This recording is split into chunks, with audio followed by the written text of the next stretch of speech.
Free audio post-production by alphonic.com. Gather close, friends. Let the fire crackle and the night deepen around us.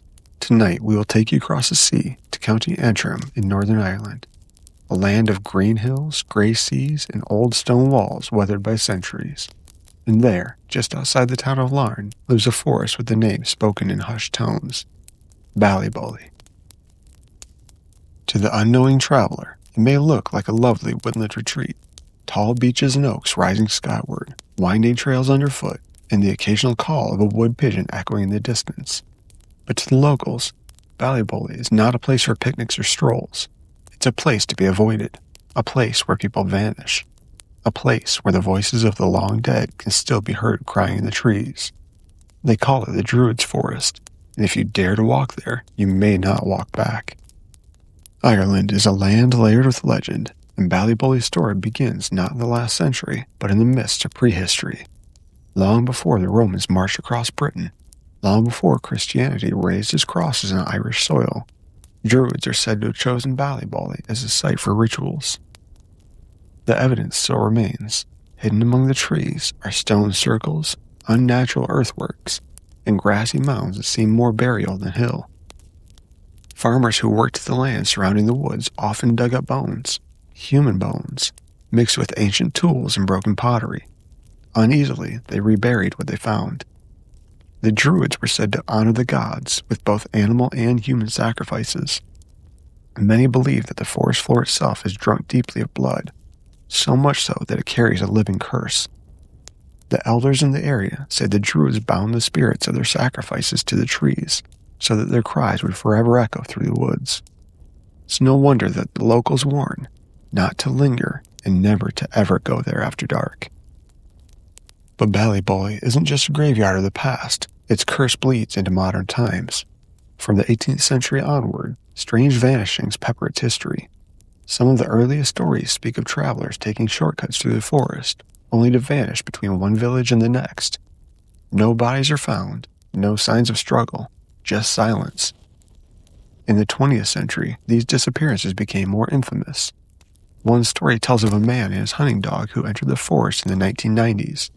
Hours later, the dog returned to the town, muddy, terrified, and bloodied, but its master never came back. Search parties scoured the trees. They found nothing. No footprints, no scraps of clothing, no trace of the man. Locals shook their heads and they muttered that the forest had claimed him. To this day, hikers occasionally vanish in Ballyboley. Some are eventually found, shaken and disoriented, wandering miles from where they entered. Others are never found at all. For those who do return, their stories often carry the same eerie refrain, the voices. Some say that they hear women wailing in grief echoing throughout the trees. Others hear the cries of children or a baby's faint sobs luring them deeper into the woods. Still others swear their names were whispered, low and urgent, as though the forest itself knew them. A story from the 1970s tells of 4 young people exploring Ballyboley one autumn afternoon. They followed what sounded like a baby crying. The sound led them off the path, deeper and deeper, until they found themselves in a small clearing. At the center was a pit, shallow and raw and filled with rotting animal carcasses. The crying stopped instantly. The smell of blood and decay rose around them. The group fled, half certain that something unseen was chasing them. The clearing could never be located again, and to this day, none of them have ever set foot in Ballyboley again. Perhaps the most terrifying encounters in Ballyboley are those with the hooded figures. Witnesses describe stumbling upon small gatherings in the woods, cloaked figures in brown or gray robes standing silently in circles, their heads bowed. Some appear to be chanting, others simply stand as though waiting. In the 1960s, 2 men from Larne claimed they saw 4 figures standing in a clearing. They thought at first it was a prank or some strange local ceremony, but when they called out, the figures raised their heads. What the men saw made their blood freeze. They claimed the figures had faces like ash, hollow and eyeless, with nothing but blackness where their features should be. The men fled. When they glanced back, the clearing was empty. Another alleged account from 2002 describes hikers encountering 2 old women in shawls. When the women lifted their heads, their faces were grotesque voids, smooth where mouths and eyes should have been. The hikers ran, never looking back until they cleared the forest's edge. What makes Ballyboley so unsettling is not just what the people see or hear, it's what they feel. Visitors often describe a growing heaviness in their chest, as though the very air is pressing down on them. Birds and animals fall silent without warning. The trees themselves seem to lean closer, narrowing the path and funneling the travelers deeper in. Some hikers say they've walked in circles, returning to the same clearing again and again despite changing direction. Others claim the forest bends space itself. What looks like a 5-minute walk stretches into an hour with no clear sense of time passing. And always, there's a feeling of being watched. Not like an animal, one investigator wrote, but like the whole forest had eyes, as if it was deciding to let me leave or not. So what lies at the root of Ballyboley's curse? Some say the Druids still walk there, shadows of their former selves, keeping their rituals alive even in death. Others believe the forest is a thin place, where the veil between our world and the next is worn thin. The hooded figures, the cries, the vanishings, all are signs of something bleeding through.